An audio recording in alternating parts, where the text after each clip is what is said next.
أعوذ بالله من الشيطان الرجيم. بسم الله الرحمن الرحيم. استغفر الله ربي وأتوب إليه. استغفر الله ربي وأتوب إليه. استغفر الله ربي وأتوب إليه.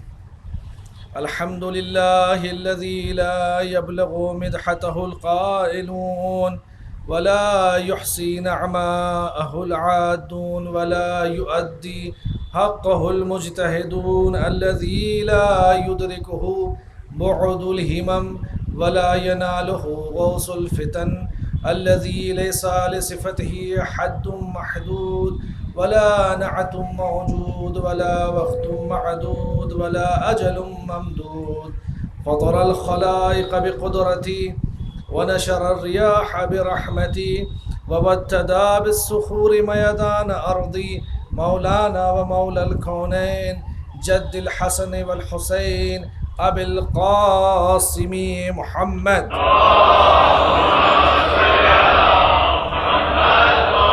وعلى أهل بيته الطيبين الطاهرين المعصومين ولعنة الله على أعدائهم أجمعين إلى يوم الدين.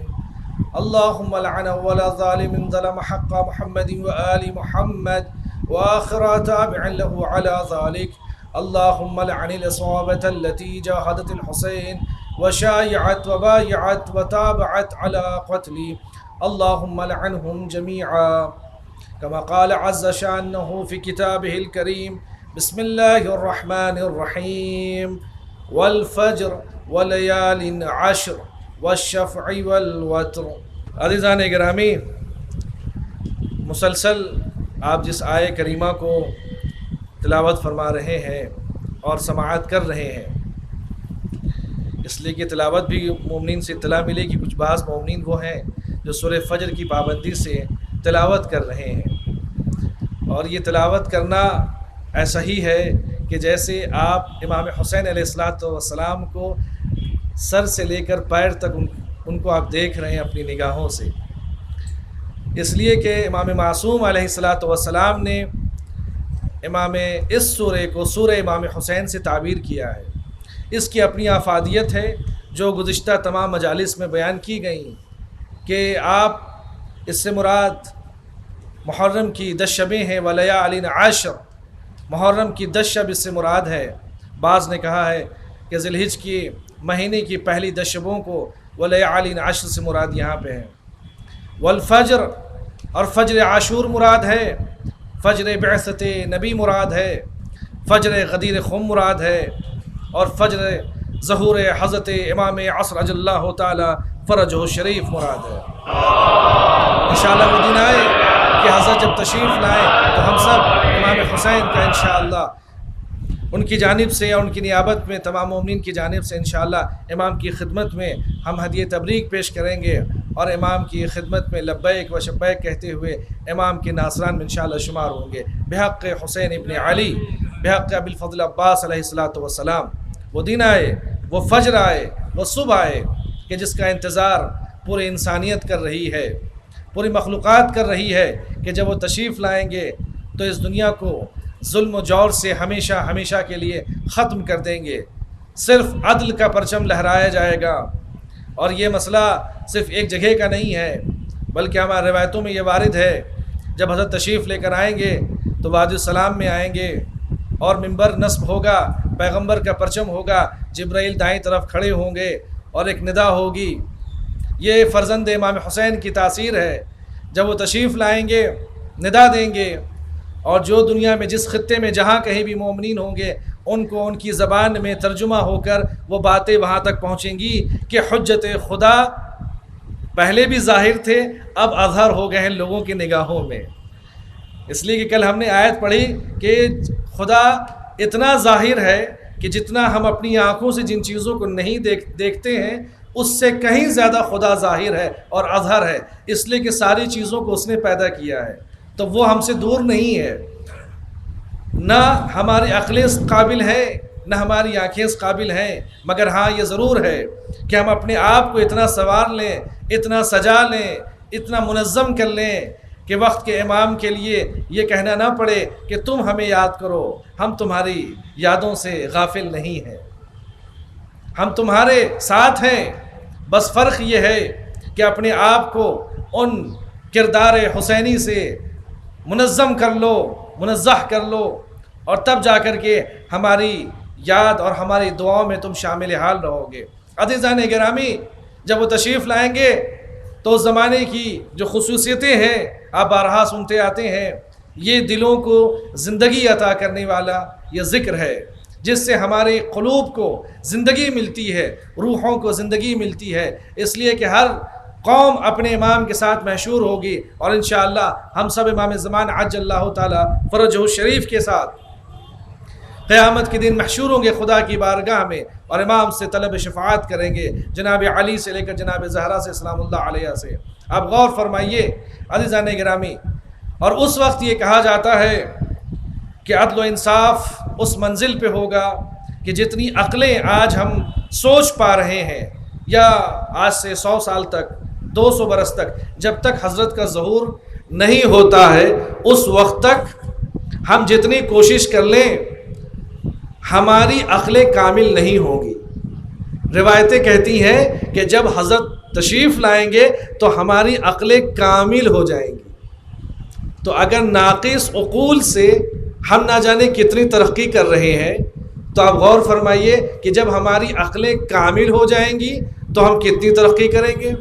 اچھا، اگر مادیات میں ترقی ہوگی کہ اگر ہم یہاں اسپیس میں پہنچ رہے ہیں، اگر بلیک ہول کا اگر جواب ہمیں نہیں معلوم ہے، سمندر کی گہرائیوں سے اور اس کی مخلوقات سے صحیح طریقے سے واقف نہیں ہے، بہت سارے ویکسینز ابھی اس دنیا میں وجود میں نہیں آئے ہیں، ہو سکتا ہے کہ اس زمانے میں بہت سارے بیماریوں کا علاج بھی ہو جائے، تو جہاں مادیات کے ذریعے ہماری عقلیں کامل ہوں گی، تو کیا یہ ممکن ہے کہ امام کے وجود پر نور سے ہماری روحیں کامل نہ ہو، ہماری ولایت کامل نہ ہو، ہماری توحید کامل نہ ہو، ہماری عدل کامل نہ ہو، ہمارا اصول دین، یعنی جس کو روایتوں میں دعائے ندبہ پڑھتے ہیں زین گرامی، اس میں کیا جملہ ہے؟ این مجدد السنن، اور بعض دعاؤں کے فقرے ہیں، آپ کہاں ہیں وہ جو آ کر کے شریعت کو اور دین کو زندہ کریں گے؟ اس کا مطلب یہ ہے کہ ہم کسی چیز کے بارے میں سوچ رہے ہیں، لیکن جس وقت حضرت آئیں گے تو قرآن کی اصل تفسیر سامنے آئے گی، توحید کی اصل تفسیر کہ جو ان کے اجداد نے ہم تک پہنچایا ہے، امام کی زبانی ہمیں عطا ہوگی۔ عزیزان گرامی، وہ کیا منظر ہوگا کہ ہماری روحوں کو پروان ہوگا۔ اس لیے کہ عزیزان گرامی، ہم تمام تر ہماری کوششوں کا ثمرہ یہ ہے، اور صرف یہاں کی بات نہیں ہے، امام کے بارے میں یہ کہا جاتا ہے کہ لوگ تو بڑے اس زمانے میں ہائی ٹیک ہوں گے، ظہور کعبے میں ہوگا، اس کے بعد نورانی حلقوں کے ساتھ آپ جناب امام زمان تشریف لائیں گے عراق کی سرزمین پہ، وہاں خطبہ دیں گے، لوگوں تک میسج پہنچے گا، اس کے بعد امام کوچ کریں گے، سفر کریں گے، اور 6 مہینے کے بعد جب امام وہاں سے پلٹیں گے تو آپ یقین جانیے چند ایسے افراد ہوں گے، شاید چند ایسے افراد ہوں گے کہ جن کے دل سیاہ ہوں گے، وَإِلَّا پورا یورپ اس وقت امام زمان عجل اللہ تعالی فرجہ الشریف کی امامت و ولایت کا قائل ہوگا۔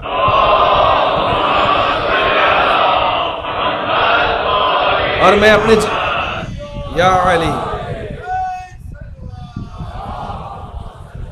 میں چاہوں گا آپ کی خدمت میں کہ جس وقت ہم اپنی نمازوں میں، اپنے اذکار میں، اس لیے کہ ہمارا امام ہمیں ہر وقت یاد کر رہا ہے، وہ غافل نہیں ہے، وہ یوسف زہرا ہے، وہ نور زہرا ہے، وہ نور علی ہے، وہ نور حسین ہے، جس کے بارے میں وہ کہہ رہے ہیں کہ کب آئیں گے وہ اور امام حسین کے خون کا بدلہ لیں گے، انتقام لیں گے۔ زان گرامی، اب غور فرمائیے کہ یہ امام وَلَا يَبْكَ عَنَّا عَلَيْكَ بَدْلَ الدُّمُوعِ دَمًا، کہ جو حضرت آنسوؤں کے بدلے خون کے آنسو رو رہے ہیں، ہمارے آنسو جیسے نہیں ہے زان گرامی، اس طریقے کا امام کا غم ہے اہل بیت کے لیے۔ تو سب سے بڑے عزادار اور صاحب عزا اگر کوئی اس وقت روئے زمین پر اس وقت ہے کوئی، تو حضرت امام زمان عجل اللہ تعالی فرجہ الشریف کی ذات ہے۔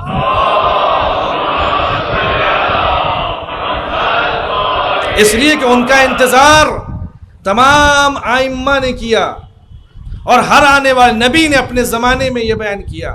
اور یہ ایسی بات ہے کہ آپ جس کتابوں میں اٹھا کے دیکھیں، چاہے کرسچنس میں جائیں، چاہے جیوس میں جائیں، چاہے ہمارے ہندو بھائیوں کے یہاں جائیں، جتنے بھی دنیا کے الگ الگ مذاہب ہیں، سیکٹس ہیں، اس میں جا کے بات کیجئے تو سب کو اس بات کو کہنے پہ سب مجبور ہیں کہ یقیناً ایک دن آئے گا کہ جو منجی الہی آئے گا، جو ہمیں نجات دلائے گا، جو ہمیں تاریکیوں سے نکال کر انسانیت کی طرف لائے گا. کہ اس لیے کہ انبیاء ما سبق اور اولیاء خدا کا جو میسج تھا وہ کیا تھا کہ انسان انسانیت تک پہنچے. اس کی معراج انسانیت ہے، فطرت کی معراج انسانیت ہے. اگر انسانیت ہی نہیں، آپ لاکھ ہم روزے پڑھ لیں، ابلیس سے بڑا، شیطان سے بڑا کون عبادت گزار تھا عزیزان گرامی؟ تعوس فی الجنہ کہا گیا اسے، وہ جنت کا مور تھا. یعنی مراد تشبیہ یہ ہے کہ وہ اتنی زیادہ عبادتیں کرتا تھا. ما ندری لا تدرا، بعض روایتوں میں ہے، مولا کائنات کی حدیث کا مضمون ہے یہ، لا تدرا ام من سنی الدنیا ام من سنی الاخرہ، کہ وہ دنیاوی سال تھے یا نورانی سال تھے وہاں کے. یعنی وہاں کا ایک دن یہاں کے 50,000 سال کے برابر ہے. اتنی عبادتیں اس نے کی، مگر وقت کے امام کی جو اس وقت حجت خدا تھے اس کا انکار کیا. نتیجہ کیا ہوا زن گرامی؟ ہمیشہ کے لیے رانندہ بارگاہ الہی قرار پایا، نکال دیا گیا. تو آج اس دور میں ہم اپنی عبادتوں پہ نہ اترائیں کہ ہماری عبادتیں ہمیں کامیابی کی طرف لے جائیں گی یا ہمارا نیک عمل نہیں. زن گرامی، عبادتوں کو اگر ہم فانوس امام حسین کے ذریعے سے اگر سجاتے ہیں تو دنیا کی کوئی بھی ضلالت اس لو کو بجھنے نہیں دے گی. اور ایسی حمایت اور ایسی قیادت اور ایسی عظمت کہ جس کے لیے ملکوت میں یہ اعلان ہوا، عالم لاہوت میں یہ اعلان ہوا کہ اگر حسین کے لیے اگر کوئی ہے ذات جو حسین کے لیے سایہ قرار پائے، حسین کے لیے ناصر و مددگار قرار پائے، تو خداوند عالم نے عباس ابن علی ابو الفضل عباس علیہ السلام کو خلق کیا. تاریخ بشریت میں کوئی بھی ایسا فرد ہمیں نہیں ملتا ہے، توجہ زن گرامی، کہ جس کی ولادت سے لے کر یہ کہا جائے کہ آج ولادت ہوئی ہے اور یہ کہا جائے کہ یہ ناصر امام حسین ہے. نہیں ملتا زن گرامی. یہ ناصر امام حسین ہے، یہ حسین کا مددگار ہوگا. اور چونکہ یہ مسئلہ یہ ظاہری دنیا کا نہیں تھا، یہ ملکوتی دنیا کا تھا زن گرامی، یہ لاہوت کا تھا، عالم ارواح کا تھا. حسین عباس کو حسین کے لیے اللہ نے وہاں خلق کیا تھا. میں جملوں کو اور زیادہ قریب کروں آپ کے لیے، اگر ہمارے لیے اگر امام حسین علیہ السلام روحی و ارواحنا لہ الفدا کی اطاعت و معرفت تک پہنچنا ہے اور ان سے ہدایت لینی ہے، ان سے علم کے سرچشمے اور ان سے معرفت الہی کے ساتھ ساتھ اصول دین کی تعلیمات کو حاصل کرنا ہے، تو ہمارے لیے ضروری ہے کہ پہلے عباس کی معرفت حاصل کریں، اس لیے کہ عباس باب حسین ہے اور حسین باب اللہ ہے. حسین اللہ کا دروازہ ہے، وجہ اللہ ہے، نور اللہ ہے. اور واضح کروں، جس طریقے سے علی ابن ابی طالب علیہ السلام کے لیے پیغمبر نے فرمایا کہ انا مدینۃ العلم، یہ سب جانتے ہیں، انا مدینۃ العلم وعلی بابها، میں شہر علم ہوں. یقیناً سارے علم، سارے حکم، ساری تفسیریں، ساری معرفتیں، ساری روحانیت، ساری ہدایتیں سب اس شہر میں ہے، بس شرط یہ ہے کہ علی کے قدم کو چومنا ہوگا، علی کی ولایت سے اپنے دل کو روشن کرنا ہوگا، تب تم ان تمام تر نعمتوں کے مستحق قرار پاؤ گے. تو علی اور محمد کے دنیا سے بظاہر جانے کے بعد خداوند عالم نے عظیم ہستی کو پیدا کیا کہ جو سفینۃ النجاہ ہے، جو خدا کے لیے وجہ اللہ ہے، اور ایسا چہرہ جو جسے کبھی ہلاکت نہیں آ سکتی، نہ اسے کوئی ہلاک کر سکتا ہے، اور نور اللہ ہے. اگر اس نورانیت کے ان کرنوں کو، ان ہدایت کے کرنوں کو ہمیں حاصل کرنا ہے تو بلا تشبیہ بلا مبالغہ جناب عباس کی معرفت کے ذریعے ہم حسین تک پہنچیں گے، اور حسین تک پہنچ گئے تو ہم یقیناً توحید تک پہنچیں گے۔ اس لیے کہ ہمارے لیے ان عظیم ہستیوں کو کیا کہنا عزیزان گرامی، جن کی معرفت سے ہم آپ کیا ملائکہ عاجز ہیں، ہم نہیں، ملائکہ عاجز ہیں، انبیاء ما سبق عاجز ہیں، موسیٰ عاجز ہیں، جناب ابراہیم عاجز ہیں، جناب یعقوب عاجز ہیں۔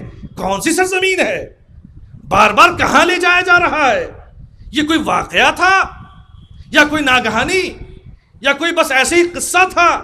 نہیں عزیزان گرامی، انبیاء ما سبق کو ہر ایک کو اس سرزمین پہ گزارنے کا مقصد یہ تھا، اس لیے کہ یہی وہ سرزمین ہے جہاں کے اوپر انسانیت کو زندگی عطا ہوگی۔ اس لیے کہ زندگی کو جس طریقے سے بیان کیا گیا، چلتی پھرتی زندگی جسے انسان کہہ رہا ہے وہ ایک لاش ہے۔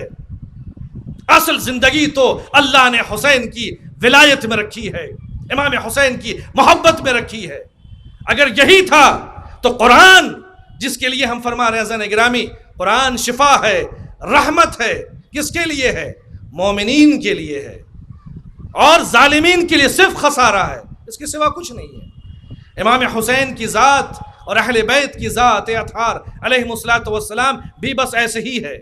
اب غور فرمائیے عزیزان گرامی، مولا عباس کی شان یا امام حسین کی شان، میں کوئی مبالغہ آرائی سے کام نہیں لے رہا ہوں، اس لیے کہ امام معصوم نے آپ کو بصیر کہا ہے، آپ کو عبد الصالح کہا ہے، جلیل القدر عالم دین کا نام، جس نے کسی کے سامنے زانو ادب طے نہ کیا ہو اسے عباس کہتے ہیں۔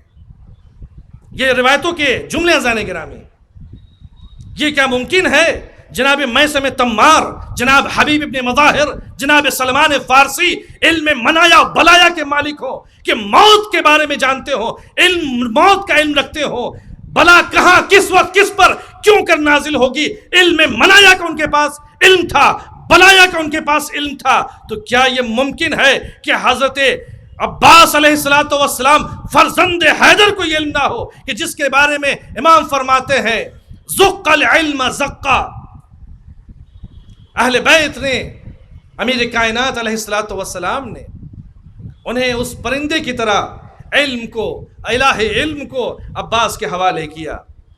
آج اگر ہم جناب عباس علیہ السلام کے واقعاً ماننے والے زن گرامی، سب سے پہلی جو کوالٹی ہے مولا عباس کی، اب غور کریں، ایک لفظ، ایک حرف، ولادت سے لے کر تا شہادت، کوئی تاریخ میں مقتل کا ایک چھوٹا جملہ بھی ہمیں نہیں ملا کہ انہوں نے کوئی بھی لفظ بنا مرضی امام حسین کے کہا ہو۔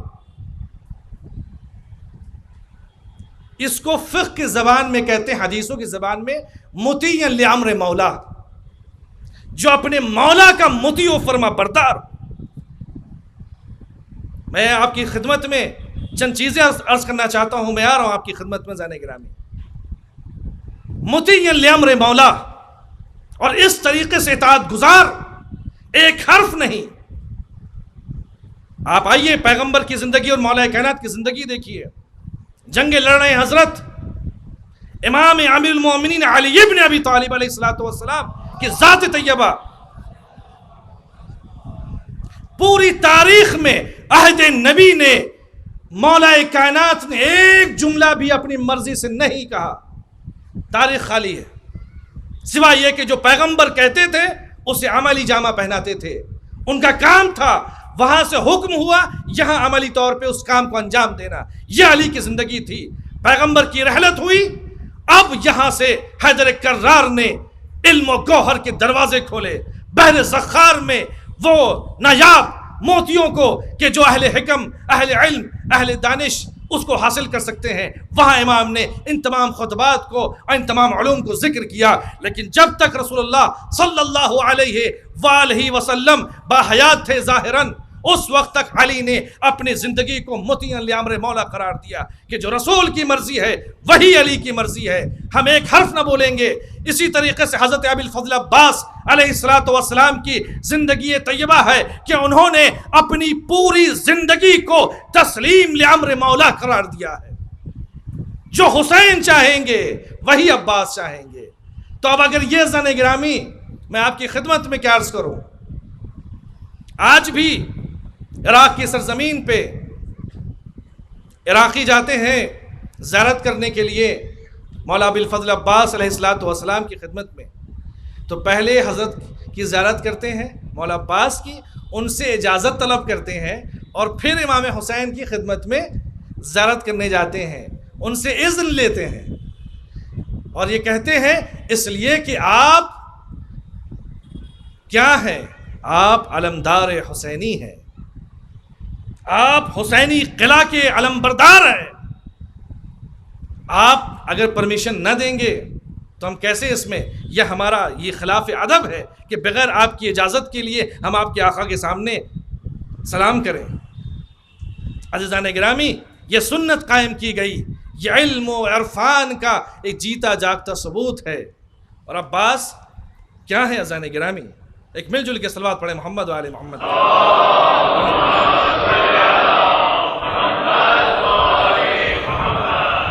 امام معصوم امام صادق علیہ السلام کی حدیث ہے، فرماتے ہیں اشہد لک بالتسلیم والتصدیق والوفاء والنصیحۃ لخلف النبی صلی اللہ علیہ وآلہ وسلم، میں گواہی دیتا ہوں کہ بے شک آپ عباس ابو الفضل عباس اپنے جد کو خطاب کر رہے ہیں، معصوم، بے شک عباس آپ جانشین پیغمبر کے لیے، یعنی امام حسین کے لیے، جانشین پیغمبر کون تھے کربلا میں؟ حضرت سرکار سید الشہداء علیہ السلام، کہ آپ نے ہمیشہ حمایت کی، ان کی تصدیق فرمائی، اور ہمیشہ سائے کی طرح ان کے مددگار قرار پائے۔ زان گرامی، امامت کو کسی کی ضرورت نہیں ہے، یہ حجت خدا ہے، اور یہ خدا کا ہے۔ اور ایسا ہے، حسین کون ہے؟ کل آپ نے پڑھا، نور اللہ ہے۔ کیسے نور ہے؟ لم یطفا، جو بجھا نہیں ہے، ولا یطفا ابدا، اور جسے بجھایا نہیں جا سکتا، وہ خود اپنے وجود میں بحر کمال ہے، انہیں کسی شے کی ضرورت نہیں ہے۔ مگر آپ غور فرمائیں زان گرامی، یہ منزلت عباس کو پہچانوانا تھا۔ اس کے لیے میں دلیل پیش کروں گا آپ کی خدمت میں۔ جناب عباس علیہ السلام، آپ پوری روایتوں کو، اگر دقت سے پوری روایتوں کو آپ پڑھیں، قرآن کا مطالعہ کریں، تو بعد نبی، بعد علی سلام اللہ علیہ، اور بعد امام حسنین کریمین شریفین، اگر کسی کی عظیم ترین ذات ہے ان دونوں کے بعد علی کی اولاد میں، تو مولا عباس کی ذات ہے۔ اور دلیل ہے زان گرامی، اس لیے کہ امام معصوم نے فرمایا ہے، آپ غور فرمائیے، اس لیے کہ جناب عباس علیہ السلام کی ذات طیبہ صرف یہ نہیں ہے کہ ہم ان سے یہ کہیں کہ مولا صرف بہادر تھے، ایک بہترین فقیہ، دین کو سمجھنے والے تھے، با بصیرت، گہری فکر رکھنے والے تھے، کہ جو دین کو سمجھنا چاہتے ہیں چھٹے امام کے مطابق، کہ جو اللہ کی توحید کو سمجھنا چاہتے ہیں، وہ مولا عباس کے قدموں پہ آئیں اور دیکھیں کہ مولا کس طریقے سے توحید پرست تھے، کس طریقے سے مولا کے یہاں بصیرت تھی۔ ہمارے یہاں ایک کوڈ یوز ہوتا ہے، قرآن میں بھی ایک فارمولہ ہے، حدیثوں میں بھی ہے، اوف بالعقود، اگر آپ نے کسی سے ایگریمنٹ کیا، وعدہ کیا، تو اسے نبھائیے۔ مومن وعدہ خلافی نہیں کرتا الا کہ عذر شرعی اور عقلی ہو۔ اگر عذر شرعی کوئی ایکسکیوز ایسا ہو کہ جس کو شریعت نے ایکسیپٹ کیا ہو اور عقل نے اسے مان لیا ہو، اور تمام لوگ کہتے کہ نہیں، یہ اس وقت ان کی یہ عذر قابل قبول ہے، اگر نہیں ہے تو اسلام نے، قرآن نے منع فرمایا ہے۔ ٹھیک، اب آئیے، حدیث کہتے ہیں المومنون عند شروطہم، مومنین کے لیے ضروری ہے کہ جب وہ آپس میں ملیں اور کسی بارے میں ایک دوسرے سے وعدہ کریں تو اسے نبھائیں۔ یہ انسانی فطرت کا تقاضا یہ ہے کہ انسان اگر انسانیت ہے تو وہ جھوٹا نہیں ہے، وہ وعدہ خلافی نہیں کر سکتا، وہ ایسی باتیں نہیں کر سکتا کہ جو انسانیت کو اندھیرے میں لے جائے. وہ انسان ہے ہی نہیں عزیزان گرامی. ہاں انسان کا ایک پورا مجسمہ ہے سمجھانے کے لیے. اگر اس نے جھوٹ بولا تو ایک حصہ اس کا ختم ہو گیا، وہ اسٹرکچر باقی ہے. لیکن اس نے گناہوں پہ گناہ کرنا شروع کیا تو دھیرے دھیرے دھیرے وہ چیز ختم ہوتی چلی جاتی ہے.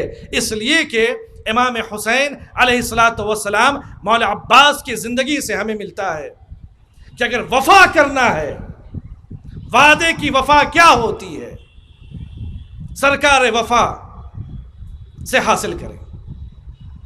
اگر امام حسین سے ہم نے اس مجلس میں وعدہ کیا کہ یا نور اللہ یا وجہ اللہ، اے اللہ کے نور، اے خدا کے چہرے، اے خدا کی کرامات، اے خدا کی رحمت، اے خدا کی برکت، ہم آپ سے وعدہ کرتے ہیں ہم آپ کے نانا کے دین پر قائم و دائم رہیں گے. اگر کوئی یہ چاہتا ہے کہ اس کے وعدے میں وفا ہو، وہ اپنے وعدے میں قائم رہے، اسے کوئی ہلا نہ سکے، تو اسے مولا ابو الفضل عباس کی خدمت میں جا کر کے توسل کرنا چاہیے، تمسک اختیار کرنا چاہیے کہ مولا مجھے یہ توفیق عطا کیجئے کہ جو میں نے اپنے آقا سے وعدہ کیا ہے میں نبھا سکوں. عزیزان گرامی، عباس صرف بہادر کا نام نہیں ہے، شجاع کا نام نہیں ہے. عباس ایک با بصیرت، علم منایا و بلایا کے مالک کا نام ہے، جو موت کا علم رکھتے تھے، بلائیوں کا علم رکھتے تھے، مقدرات کی بعض وہ علوم کہ جو اللہ نے قدسیات میں بیان کیے ہیں وہ اللہ نے ان کے پاس رکھے تھے. فرماتے ہیں عزیزان گرامی، آپ کے لیے مقدسات آپ کو سلام کہہ رہی ہیں. عجب جملہ عزیزان گرامی، آپ نے نہ جانے کتنی بار یہ زیارتیں پڑھی ہوں گی. اگر جنہوں نے الحمدللہ ہم سب کو انشاءاللہ والمستعان، جو بھی یہاں حاضرین ہیں جو نہیں ہیں، تمام مومنین کو امام حسین علیہ الصلاۃ والسلام اور ان کے بھائی حضرت ابو الفضل عباس علیہ الصلاۃ والسلام کی زیارت سے مشرف فرما انشاءاللہ والمستعان. اور جب ان کے فرزند کا ظہور ہو ہم سب انشاءاللہ اس سرزمین پہ جا کر کے امام کی نصرت و مدد کریں انشاءاللہ والمستعان. ہم سب کو خداوند عالم مولا عباس کے صدقے میں، جو مولا کے بارے میں روایتیں زانے گرامی ہم آپ توسل نہیں کر رہے ہیں، ملائکہ انبیاء اوصیہ کر رہے ہیں. آپ سنیے، فرماتے ہیں سلام اللہ عن الصادق علیہ الصلاۃ والسلام، سلام اللہ و سلام ملائکتہ المقربین و انبیاءہ المرسلین و جمیع الشہداء والصدیقین. اس کے بعد فرماتے ہیں الزاکیات الطیبات فیما تقضی علیک و تروح یبن امیر المومنین. فرماتے ہیں اے عباس، اللہ آپ پہ درود و سلام بھیجتا ہے، اللہ آپ پہ درود و سلام بھیجتا ہے. ذات کے جملے 3 حصوں میں عزیزان گرامی میں بیان کرنا چاہتا ہوں.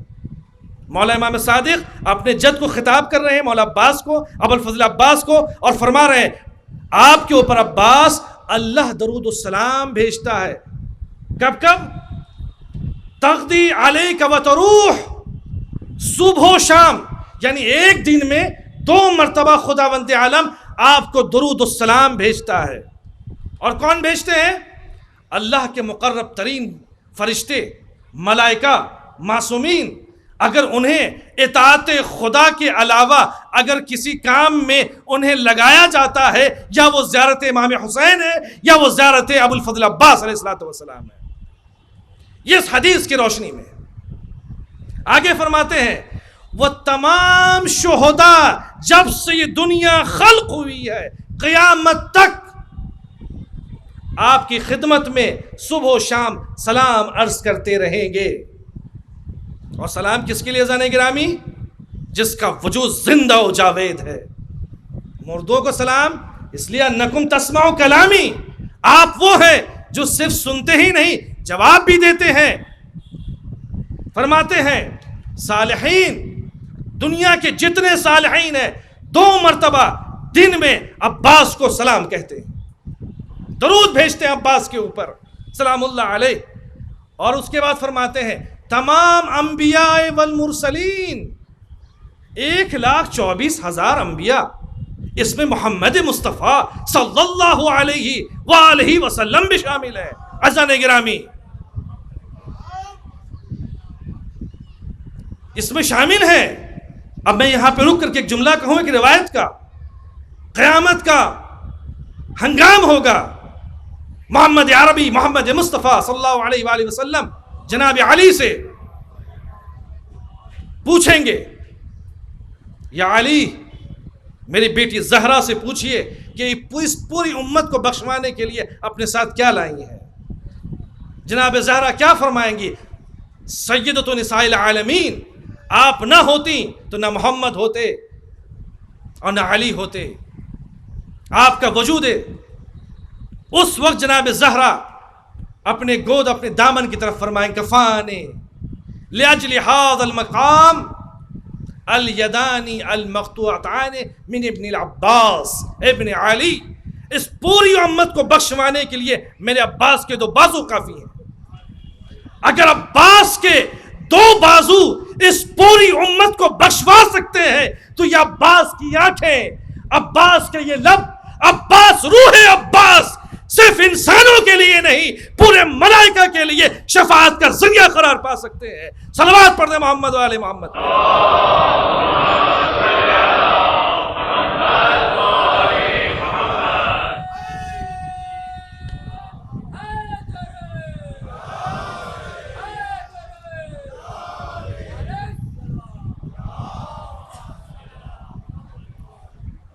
تیسرا جملہ، الزاکیات الطیبات، نفوس طاہرہ، پاک و پاکیزہ. اب اس میں یہ قید نہیں ہے کہ وہ روح ہے. نفوس طاہرہ، چاہے وہ زندگی گزار رہی ہوں اس دنیا میں بظاہر، یا دنیا سے گزر گئی ہوں عالم برزخ میں ہو، یہ تمام کی تمام جن کے نفوس پاک و پاکیزہ ہیں، جہاں گناہوں کا تصور نہیں ہے، یہ عالم برزخ سے بھی اور اس جہان فانی سے بھی آپ کے اوپر 2 وقت، 2 مرتبہ، ہر دن، کوئی دن نہیں، کوئی وقت معین نہیں ہے کہ سال میں اتنی مرتبہ، ہفتے میں اتنی مرتبہ، دن اتنی مرتبہ نہیں، بلکہ 365 دن، ہمیشہ ہر دن 2 مرتبہ عباس کو اللہ درود و سلام بھیجتا ہے. انبیاء درود و سلام بھیجتے ہیں، ملائکہ مقربین درود و سلام بھیجتے ہیں، اوصیاء درود و سلام بھیجتے ہیں، الصالحین بھیج رہے ہیں. اور زاکیات الطیبات، پاک و پاکیزہ نفس جناب عباس کی خدمت میں، چاہے وہ برزخ میں ہو چاہے اس دار فانی میں ہو، عباس کی خدمت میں سلام عرض کر رہے ہیں. زن گرامی، یہ کوئی ایسی ویسی باتیں ہیں؟ یہ کیا ہو گیا ہے کہ بار بار آپ عباس کو سلام کر رہے ہیں؟ اس لیے کہ روایتوں میں یہ ہے، یغبطہ بہا جمیع الشہداء یوم القیامہ. عباس کی منزلت وہ ہوگی کہ آدم سے لے کے خاتم تک جتنے بھی شہداء ہوں گے وہ سب کے سب اس منزل کو پانے کی تمنا کریں گے. روایت کے جملے ہیں، یغبطہ بہا جمیع الشہداء.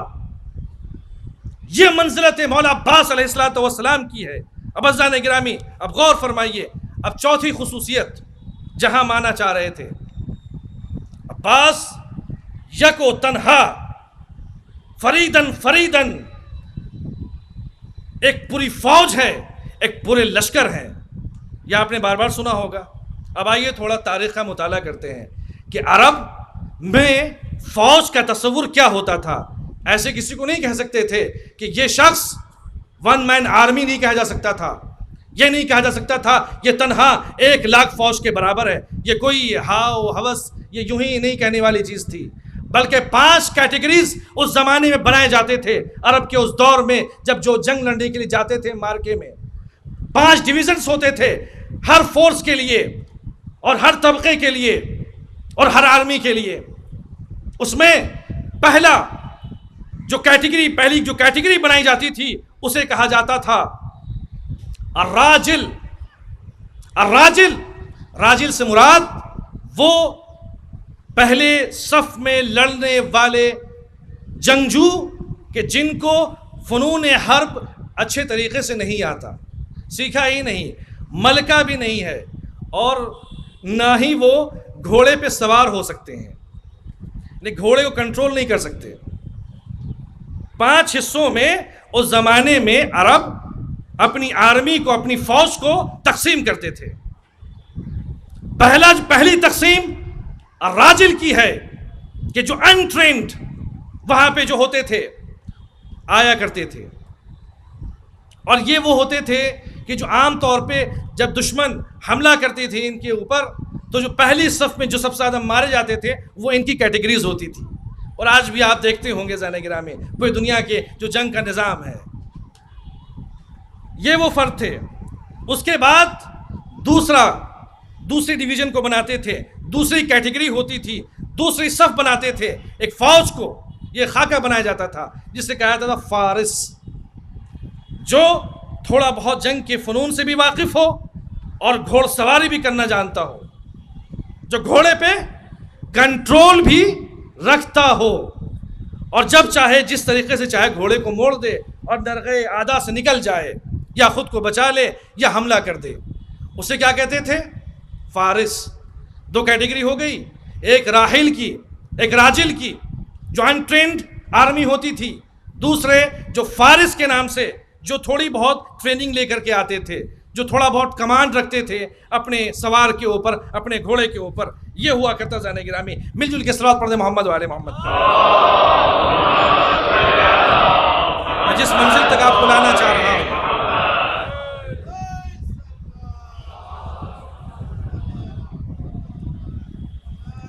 اس کے بعد تیسری کیٹیگری آتی تھی بطل. بطل، اور عام طور پہ عربوں میں آج کے زمانے میں ہیرو کہا جاتا ہے، آج کی زبان میں، نئی زبان میں. اس زمانے میں بطل آج بھی کہا جاتا ہے. بطل کا مطلب یہ ہوتا تھا وہ شجاع سے تھوڑا بلند ہوتا تھا، جو فارس تھا اس سے تھوڑا بلند ہوتا تھا. اس کے پاس وہ ابتدا میں اسے جنگ کے محاذ پہ نہیں بھیجا جاتا تھا. جو زمانے کا کمانڈر ان چیف ہوا کرتا تھا وہ اسے چھپا کے رکھتا تھا، اور بروقت ضرورت جہاں ایک ضرورت پڑتی تھی خاص جگہ کے لیے اسے بھیجا جاتا تھا، اور وہ وہاں جانے کے بعد جنگ کرتا تھا اور اپنی فوج کو کامیابی کی طرف لے جاتا تھا.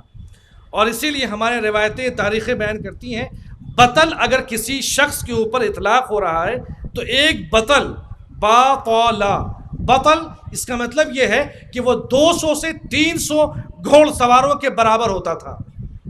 واضح ہو گیا عزیزان گرامی؟ تو کتنی کیٹیگری ہو گئی اب تک؟ ہو گئی. اس کے بعد ایک اور کیٹیگری جو بنتی ہے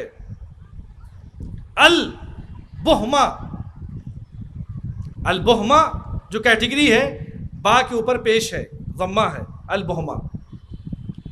اس کے بارے میں خصوصیت یہ ہوتی ہے کہ اسے لشکر سے چھپا کے تو رکھا جاتا ہے، محفوظ رکھا جاتا ہے، لیکن وہ بالکل آزاد ہوتا ہے.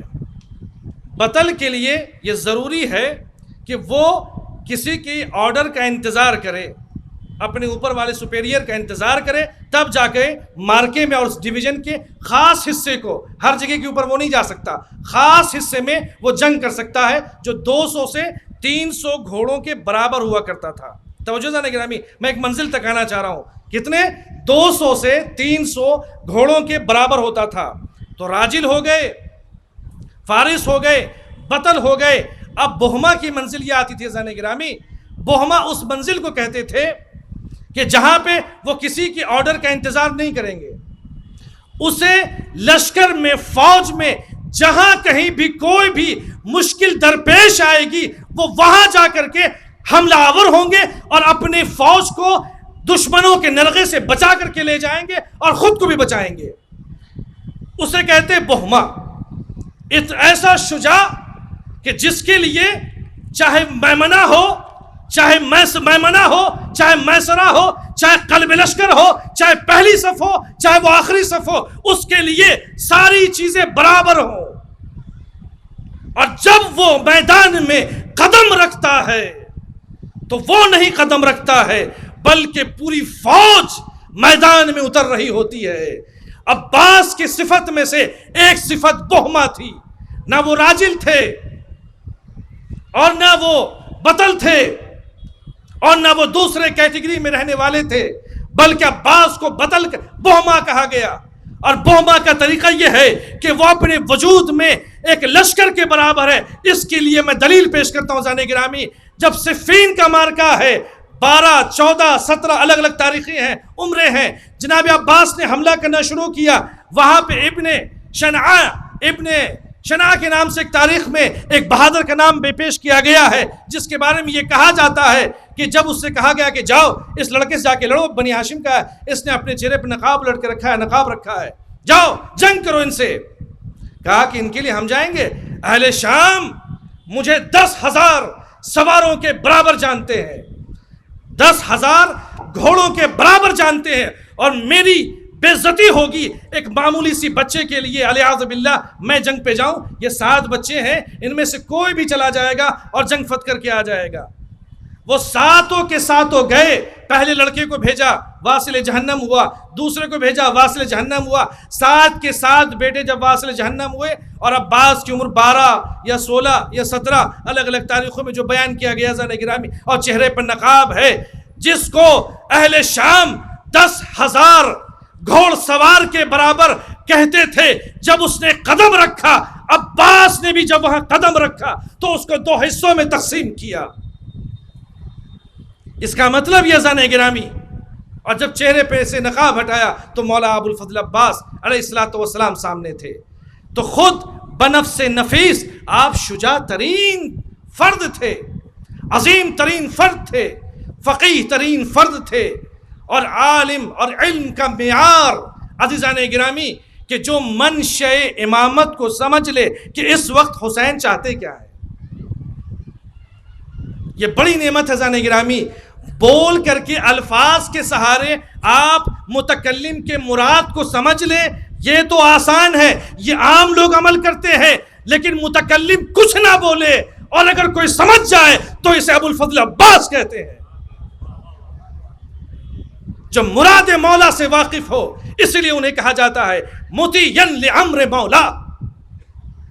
وہ شخصیت کہ جس کے لیے امام معصوم خدا صبح و شام ان کی بارگاہ میں سلام عرض کر رہے ہیں, انبیاء اوصیاء ان کے ذریعے سے توسل فرما رہے ہیں. عزیزان گرامی, اور آپ غور فرمائیں, اور یہ توسل کا سلسلہ شیخ اعظم انصاری رحمت اللہ علیہ, آپ جب انشاءاللہ نجف آپ گئے ہوں گے, آپ نے دیکھا ہوگا باب القبلہ پہ قبر ہے مجتہد عصر کا. اس زمانے میں مرجع طائفہ تھے شیخ اعظم انصاری, جنہوں نے کتابیں لکھی ہیں مقاصد. ایسی کتاب جو اب تک اجتہاد پہ ایسی کتاب نہ لکھی گئی تاریخ شیعت میں, جن کو امام نے انت المجتہد انت المجتہد انت المجتہد کہہ کے خطاب فرمایا اسی حرم مولانا ام المومنین علیہ الصلوۃ والسلام میں.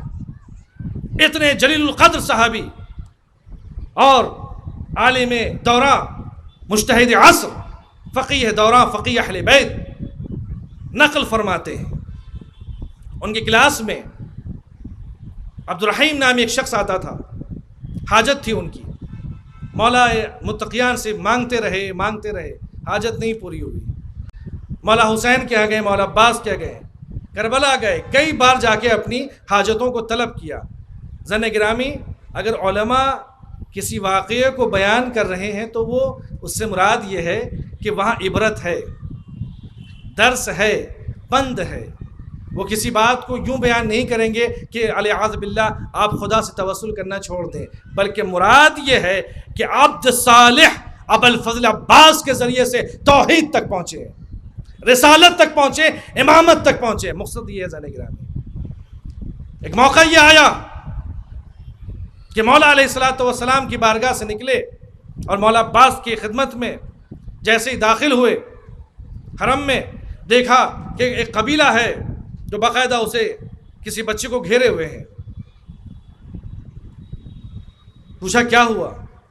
کہا تمہیں پتہ نہیں, ابھی اس بچے کے ساتھ کرامت ہوئی ہے, مولا عباس نے اسے شفا عطا کی ہے اللہ کی فیض سے. کہا کہ یہ ٹائیفائڈ کے مرض میں تھا, چونکہ اس زمانے میں اس کا اتنا ڈسکور نہیں ہوا تھا کہ لوگ اس کا علاج کر سکتے, چونکہ ٹائیفائڈ کا ہونے کا مطلب یہ تھا کہ لوگ خدا حافظ ہو جاتے تھے, ان کی حالت خراب تھی. شفا مل گئی. جب اس نے یہ دیکھا ایک بادیہ نشین ایک دیہات سے آیا ہوا بچہ اس نے مولا عباس سے دعا کی اور انہوں نے قبول فرما لی۔ میں 40 سال سے جب ان کے خطاب کر رہا مولا عباس کو، آپ غور کریں عزیزان گرامی، کہتا ہے میں نے آپ کے بابا کے جوار میں 40 برس گزارے، علم دین حاصل کرنے میں، آپ کے دین کی حفاظت میں، دین کو پھیلانے میں، علوم آل محمد کو عام کرنے میں، غازی کیا مجھے اس بچے سے بھی کمتر میری منزلت ہے؟ دل ٹوٹا ہوا تھا۔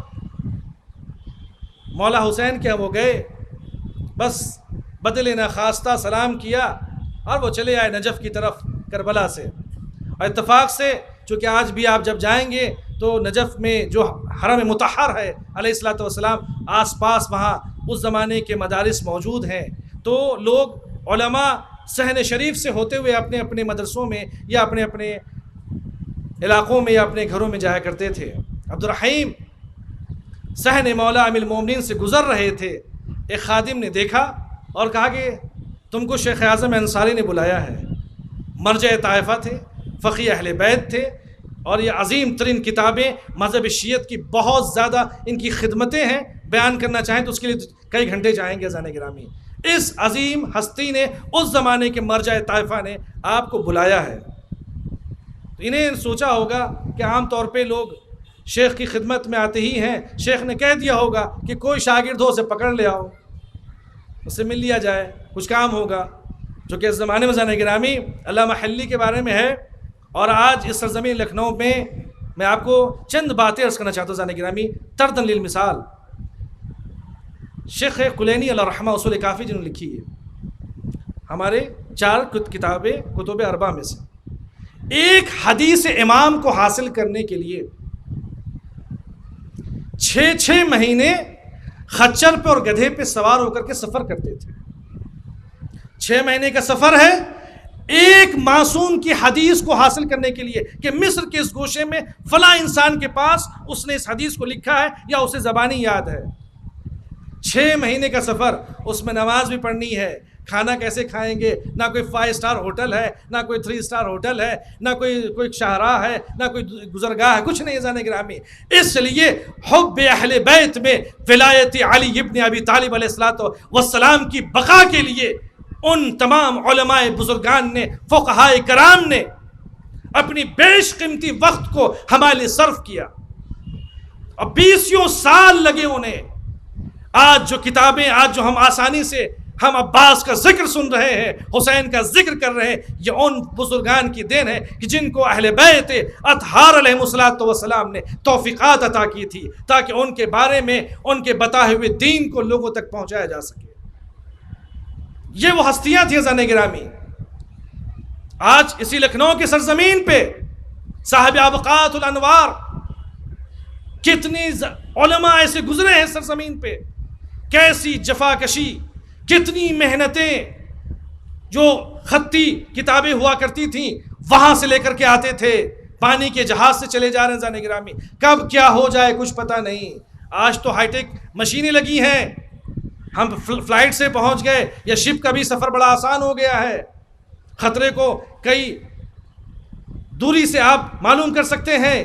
اس زمانے میں یہ چیزیں نہیں تھیں عزیزان گرامی، لہٰذا ہم پر ذمہ داری ہے کہ جو کلام اہل بیت، ایک جملہ سنیں گے عزیزان گرامی، ایک صاحب نے کہا، کسی کرسچن کا کہنا عزیزان گرامی، جب اس نے صحیفہ کاملہ، چوتھے امام کی جب صحیفہ کاملہ پڑھی، اس نے ایک جملہ کہا، اور یہ کہا، یہ ہمارے لیے درس عبرت ہے عزیزان گرامی۔ جب اس نے کئی برس صحیفہ کاملہ زبور آل محمد کا مطالعہ کیا، کہا کہ جس کے پاس، جس قوم کے پاس اتنا بڑا سرمایہ ہو، وہ قوم فقیر رہ نہیں سکتی، وہ قوم کبھی جاہل نہیں رہ سکتی، اس قوم میں کبھی اختلاف نہیں ہو سکتا، وہ اس قوم میں ہمیشہ بھائی چارگی ہوگی، وہ قوم ہمیشہ وفادار رہے گی، اس قوم میں ظلم نہیں ہو سکتا، اس قوم میں محتاجوں کا خیال کیا جائے گا۔ اس لیے کہ چوتھے امام نے اس میں رائٹس بیان کیے ہیں، ماں باپ کے رائٹس کیا ہیں، بچوں کے رائٹس کیا ہیں، یہ تو چھوڑ دیجئے، یہ تو ہم آپ ہیں، آنکھوں کے رائٹس کیا ہیں، ہاتھ کے رائٹ کیا ہے، سر کی رائٹس کیا ہے، پیروں کے رائٹس کیا ہیں، جسم و اعضاء و جوارح کے رائٹس کیا ہیں، حقوق کیا ہیں یہ بیان کیا گیا زن گرامی. اگر جن کے پاس یہ ساری چیزیں ہیں وہ جاہل نہیں ہو سکتی تو ہمیں موقع ملے تو ان حدیثوں کو، ان دعاؤں کی کتابوں کے قریب تو جائیں. ہم قرآن کی تلاوت کرتے ہیں، ہم قرآن کے ماننے والے ہیں، ہم اہل بیت کے ماننے والے ہیں. قرآن شفا ہے، رحمت ہے، اور اہل بیت علیہم الصلوۃ والسلام اور ان کی ذات اور ان کی دعائیں رحمت ہے اور شفا ہے ہم سب کے لیے، اور لیکن ظالمین کے لیے صرف خسارہ ہے. عزیزان گرامی، جب شیخ کی خدمت میں آنے کے بعد شیخ نے کہا تم بیٹھو، پہلی حاجت میں تمہاری قبول کر لیتا ہوں. تمہیں گھر چاہیے، میں وہ گھر تمہیں دینے کو تیار ہوں. یہ لو پیسے، جا کے ایک گھر کرائے پہ لے لو یا خرید لو. دوسرا تمہارا مسئلہ ہے حج کا، انشاءاللہ وہ بھی مقبول ہے.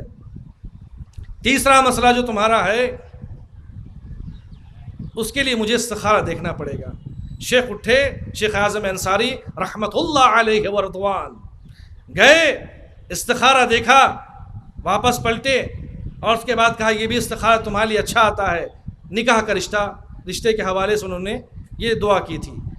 تو یہ تین ان کی حاجتیں تھے جو مولا علی سے لے کر کے مولا عباس تک، مولا عباس سے لے کر امام حسین کی بارگاہ تک وہ ہمیشہ اس طلب کرتے تھے اور کہتے تھے کہ مولا عطا کیجئے. عزیزان گرامی، میں آپ کی خدمت میں کیا عرض کروں. مولا کائنات کی بارگاہ میں آنے والا ایک بہت بڑے عالم دین ہے، بہت عظیم ترین عالم دین ہے. حاجت مانگتے مانگتے تھک گئے مگر قبول نہ ہوئی. ایک بچے نے آ کر کے کچھ مانگا حضرت سرکار امیر سے، آپ چلے جائیں مولا کی لائبریری، آپ وہاں کتاب مکتب حیدریہ نجف اشرف میں جا کے دیکھیں، اس واقعے کو دیکھیں. اس کی حاجت فوراً قبول ہو گئی. مولا کے ذریعے سے جا کے لپٹ گئے اور کہا مولا میں نے آپ کی خدمت کی ہے، داڑھی سفید کی ہے آپ کی خدمت میں، کیا میری قدر اتنی بھی نہیں ہے جو اس مومن کی ہے؟ میں ایک مختصر سی حاجت ہے آپ پورے کر دیجئے.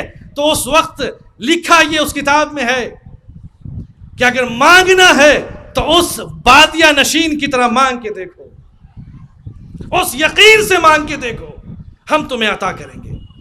عزیزان گرامی، حسین کا یہ دربار ہے، یہ حسین کی فرش عزا ہے، یہ حسین کی رحمتیں ہیں. ہر مومن جس جگہ بیٹھا ہے وہاں پہ حسین کی دعا ہے، جناب زہرا کی دعا ہے، ابی الفضل عباس کی دعا ہے. یہاں سے بیٹھ کر امام وقت کو یاد کریں کہ مولا مجھے یہ پریشانی ہے، مجھے یہ فارمولہ سمجھ میں نہیں آتا، میتھ کا یہ سمجھ میں نہیں آتا، مولا ہمیں ہماری رہنمائی فرمائیے.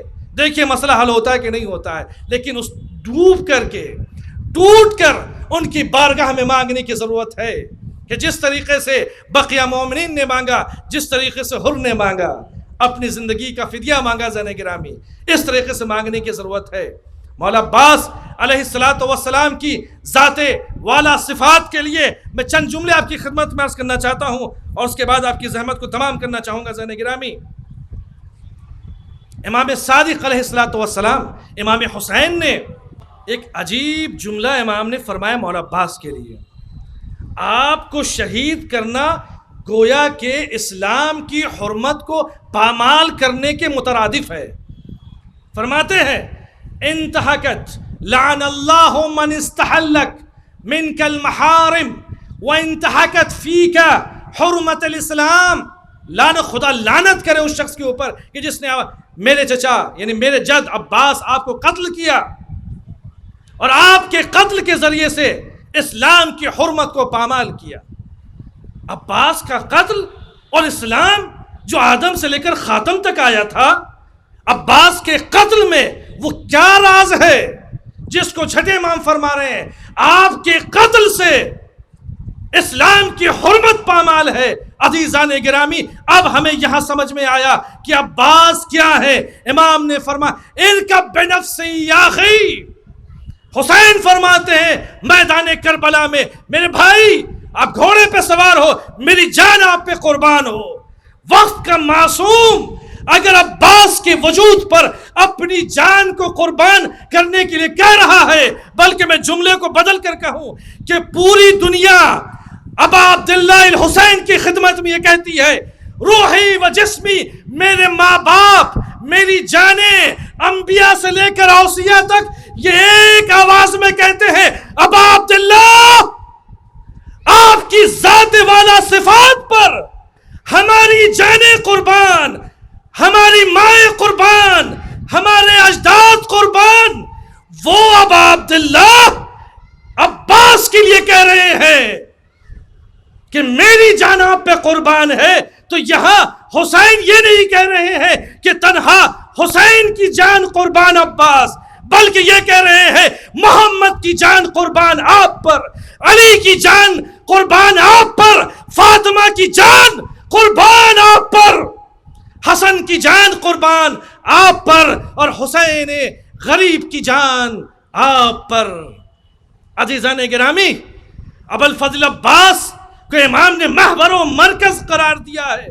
اپنی توحید کو اگر آپ کو سمجھنا ہے کہ حسین کی توحید کیا ہے، عدالت کیا ہے، مات کیا ہے، قیامت کیا ہے، تو در حسین پہ آنا ہوگا، اور در حسین پہ آنے کے لیے آپ کو ابوالفضل عباس سے اجازت لینی پڑے گی کہ مولا ہمیں بابصیرت بنائیں، باکمال بنائیں، تاکہ آپ کے نقش قدم پہ چلتے ہوئے ہمیں بھی ایک وقت آئے کہ مولا اپنے گلے سے لگا لیں۔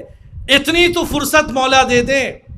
ابوالفضل عباس کے صدقے میں ہم یہ دعا کرتے ہیں، روایتوں میں ہے یا کاشف الکربی عن وجہ الحسین اکشف کربی بحق عقیق الحسین۔ ابوالفضل عباس علیہ السلام۔ عزیزان گرامی، عباس وجود میں علم کا سمندر، اپنے وجود میں توحید پرستی کا جیتا جاگتا ایک سمندر ہے۔ قیامت کے لیے ستارے کے مانند چمک رہا ہے، ماد بتانے کے لیے شمس کی طرح ضیاء ہے۔ امام ولایت اہل بیت کو بتانے کے لیے پورے وجود کو انہوں نے امام حسین میں فنا کر دیا۔ اس کا مطلب یہ ہوا کہ اگر بصیرت عباس تک پہنچنا ہے تو اپنے آپ کو اہل بیت کے وجود میں فنا کرنا ہوگا، اور جو ان کے وجود میں فنا ہوتا ہے وہی اسے بقا ملتی ہے۔ اور آج کیا شان ہے عباس کی، آتے ہیں مولا کی خدمت میں اور عرض کرتے ہیں سیدی یا سیدی یا ابن رسول اللہ یا ابن زہرا، یا مولائی، اے میرے آقا، اے فرزند رسول۔ سب جا رہے ہیں، اب ہمیں بھی اجازت دیجئے۔ اب یہ آنکھیں جس کو معصوم نے فوج کہا،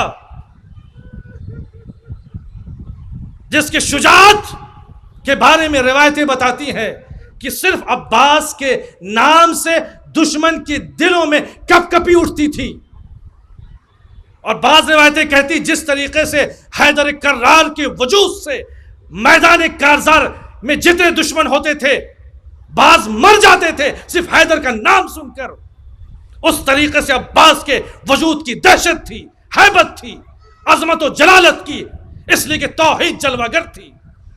ولایت اہل بیت پورے وجود میں جلوہ گر ہے عباس کے۔ اس عظیم ہستی نے ان تمام کمالات کو سمیٹا، اسی لیے امام نے اجازت نہیں دی تھی۔ عزیزان گرامی، اسی لیے اجازت نہیں دی تھی کہ عباس کی صفت میں سے بہما ہے جو ایک فوج ہے، چند سیکنڈ میں اس فوج اشقیاء کو ختم کر سکتے ہیں۔ سب جا رہے ہیں آقا، ہمیں بھی اجازت دیجیے۔ مولا نے غور سے عباس کو دیکھا اور کہا جاؤ ان سے خطاب کر کے آؤ، ان سے جاؤ خطاب کر کے آؤ، ان فوجی اشقیاء سے یہ کہو کہ جس سے تم جنگ کر رہے ہو وہ کون ہے؟ ایک جری، ایک بہادر، ایک شجاع ترین فرد، جس نے ابھی ابھی حبیب کو شہید کیا ہے، جس نے ابھی مسلم ابن عوسجہ کو شہید کیا ہے، امام کی نماز پڑھتے ہوئے تیروں کی بارش کی ہے، اس سے امام حسین کہہ رہے ہیں عباس جائیے، جا کے ان سے ہم کلام ہوئیے کہ ان بچوں کے دل مثل، میں روایت ازانگرہ میں کیا عرض کروں، ایک روایت بتاتی ہے کہ روز عاشور عباس کے کلیجے کا حال ایسا تھا کہ جیسے ایک کوئلے کو جلا دیا جائے اور جس طریقے سے اس میں آگ نکلتی ہے اس طریقے سے عباس کا کلیجہ پیاس کے مارے جل رہا تھا۔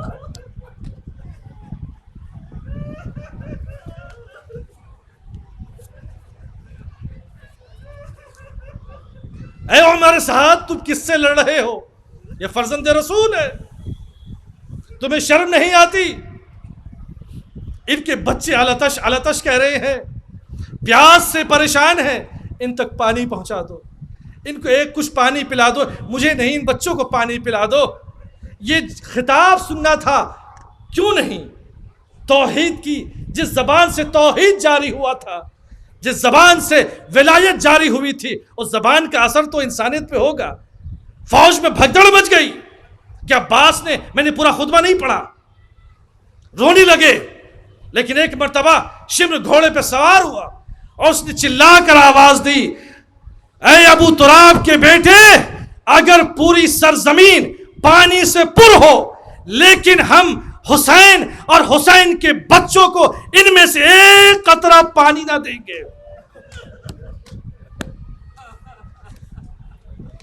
کس کے سامنے یہ بات، کس کے سامنے یہ بات کر رہا ہے؟ کون جسارت کر رہا ہے؟ کس کی بارگاہ میں؟ ابو الفضل کے سامنے، عباس کے سامنے۔ ضبط، اطاعت مولا، رہبار کو موڑا۔ مقتل کے جملے اب حسین کی طرف گئے، سر کو جھکا کر کے جو عباس نے کہا وہ بیان کیا، اور جو شمر نے کہا اس جملے کو مولا عباس نے گویا کی شکایت کی طرح کہہ رہے اپنے بزرگ کی خدمت میں کہ مولا آپ دیکھ رہے تھے، آپ نے کہا تھا کہ جانے کے ان سے باتیں کریں شاید ان کے دل میں رحم آ جائے، یہ ایسا کہتے ہیں میرے بابا علی مرتضیٰ کی توہین۔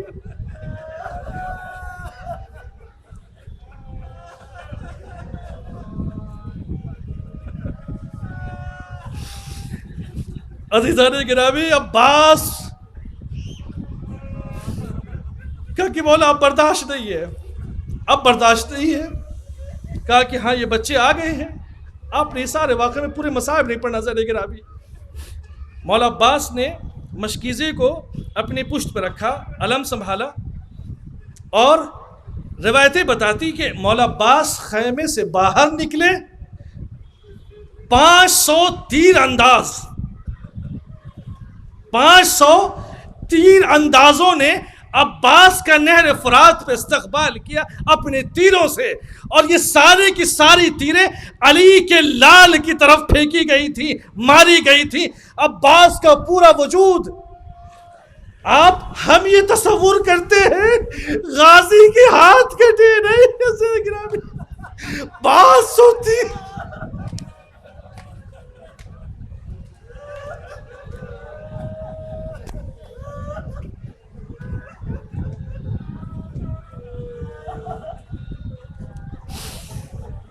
عباس آگے بڑھے، بعض روایتیں کہتی ہے کہ فرات پہ 4000، بعض روایتوں میں کہ 10,000 فوج تھی۔ عباس گھوڑے کو لے کر ترائی میں پہنچے۔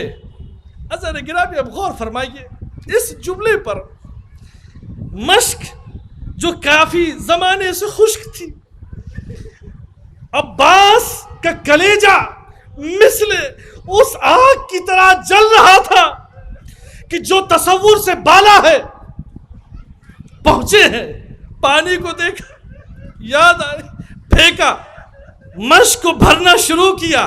جب تک مشک بھرتے جو بھاگی ہوئی فوجیں تھیں وہ سمٹنا شروع ہوئی. عزیزان گرامی، میں مقتل کے 2 جملے آپ کی خدمت میں عرض کرنا چاہتا ہوں. ایک مرتبہ جناب عباس نے کہا واللہ لأذوق الماء وسید الحسین عطشانا، خدا کی قسم میں اس فرات کا ایک قطرہ پانی نہ پیوں گا، میرا مولا آقا پیاسا ہے. مولا جلدی سے گھوڑے پہ سوار ہوئے.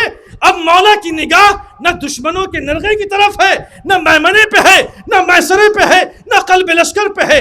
روایتیں بتاتی ہیں عباس کی نظر صرف اور صرف خیمے کی طرف ہے. عباس مثل صقر چلے آ رہے ہیں. کمین گاہ سے کسی نے مولا کے اوپر وار کیا، تلوار ہوا میں تھی.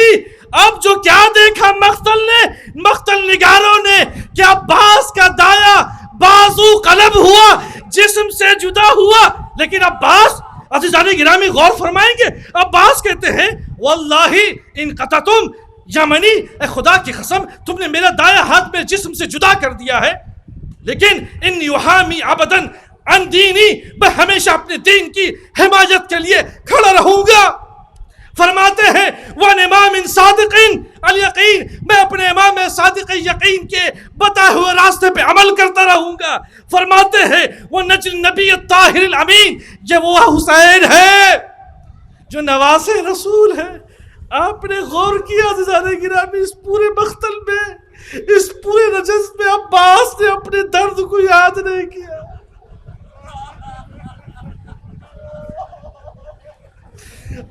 عباس کے جملے میں حسین، اہل حرام، سکینہ، علی اصغر، عباس کو اپنے درد، اپنے زخم کا ذرہ برابر احساس نہیں.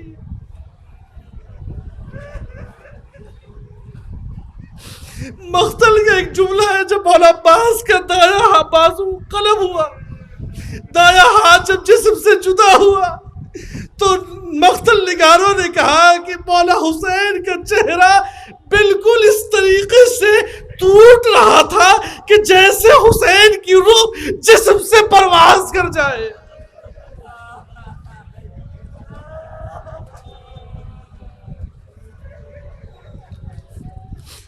میں آپ کی زحمت تمام کر وزارے گرامی عباس کا ماتم کرنے آئے ہیں. عباس کے درد کو کچھ لمحے کے لیے محسوس کریں.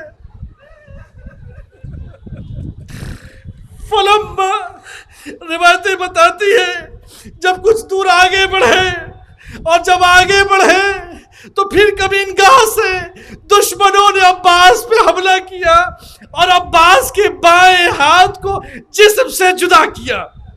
اب چاہیے یہ تھا کہ عباس اپنے زخم کو یاد کرتے، عباس کی غیرت گوارا نہیں.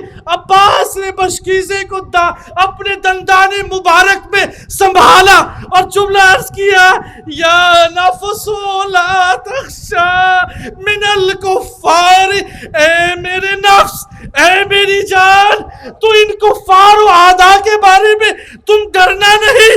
تم پریشان کون تھا جو عباس کو اس وقت آ کے دلاسا دلاتا؟ عباس خود کو دلاسا دلا رہے ہیں. اے نفس تو گھبرا نہیں.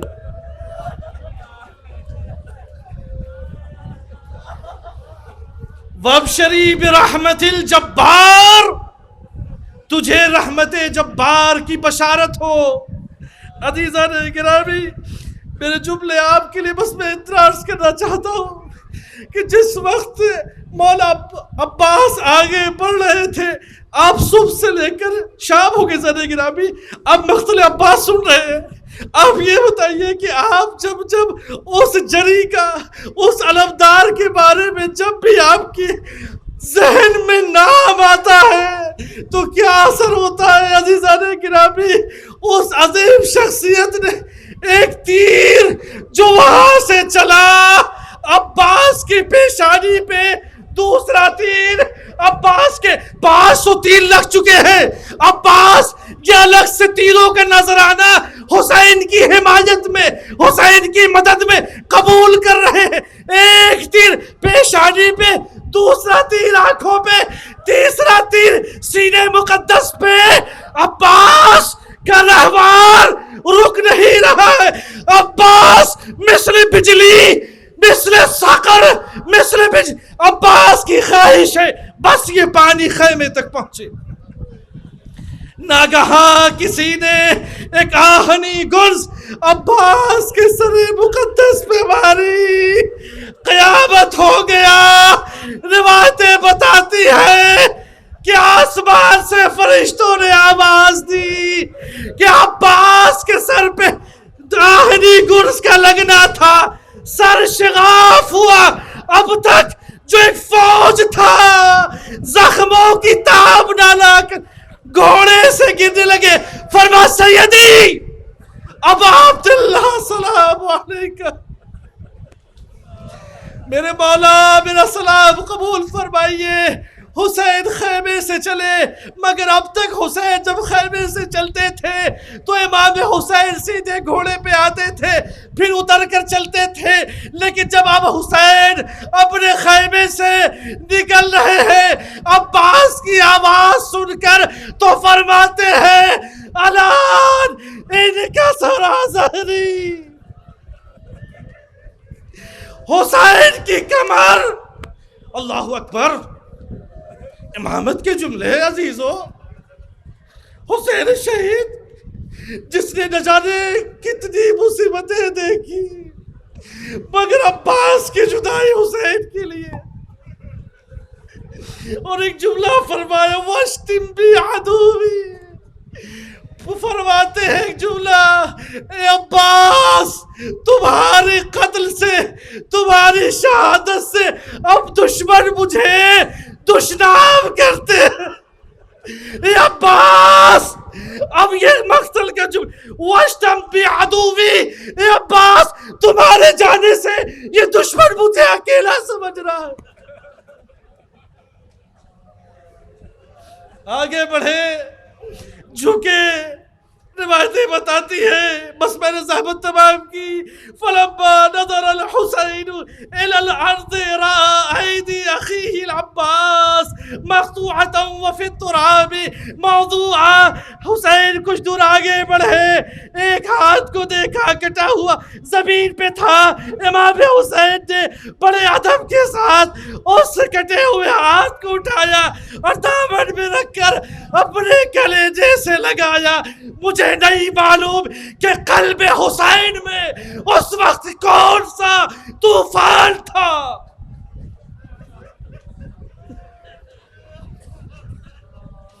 دوسرا ہاتھ اٹھایا، عباس تک پہنچے. عزیزو میں نے اپنے مصائب کو تمام کیا اور ایک مرتبہ بھائی نے بھائی کو دیکھا. فرمایا کہ عباس طبیعت کیسی ہے؟ رمق حیات اب تمہاری پرواز ہونے والی. عباس کو چاہتے ہو؟ فرمانے لگے مولا عباس کہ مولا یا سیدی و مولائی، جب آیا تھا اس دنیا میں آپ کے چہرے انور کی زیارت ہوئی تھی. ایک آنکھ میں تیرے مولا اور دوسرے آنکھ میں مولا اپنے ہاتھ کے کٹے ہونے کا احساس، اپنے تیروں کے زخموں کو عباس حسین سے نہیں کہہ رہے کہ مولا مجھے درد. نہیں، عباس کہہ رہے مولا میرے سردار، میرے آقا، اے زہرا کے فرزند، اے رسول کے فرزند، جب اس دنیا میں آیا تھا تو سب سے پہلے میں نے آپ کے چہرے انور کی زیارت کی تھی اور اب میں دنیا سے جانے والا ہوں. مولا مجھے جسارت کے لیے معافی چاہوں گا. میرے ہاتھ تو نہیں ورنہ میں تیر نکال دیتا، دوسرا ہاتھ نہیں کہ میں اس خون کو کر لیتا. اتنی زحمت ہو تو اس آنکھ سے صاف کر دیجئے تاکہ میں آپ کی زیارت کر سکوں. حسین نے اپنے عبا سے عباس کی ایک آنکھ کے خون کو صاف کیا اور امام کے چہرے کی طرف دیکھا کہ سیدی سلام علیکہ یا ابن رسول اللہ. اب ایک مرتبہ حسین نے عباس کی طرف دیکھ کر کہا اے میرے بھائی، زندگی بھر ہی حسرت رہی کہ کبھی بھائی نہ کہا.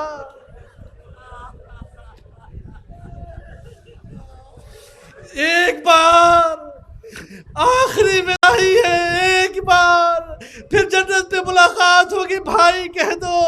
عباس نے بھائی کہا، خفت سے اور سروئی سے روح پرواز ہوئی، میں نے جب اپنے مصائب کو تمام کیا۔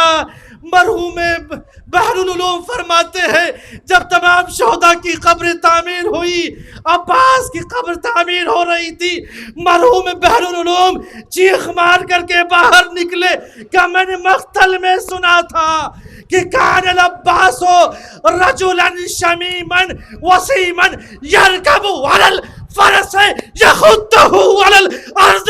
عباس ایک شجاع ترین، بہادر ترین شخص کا نام تھا۔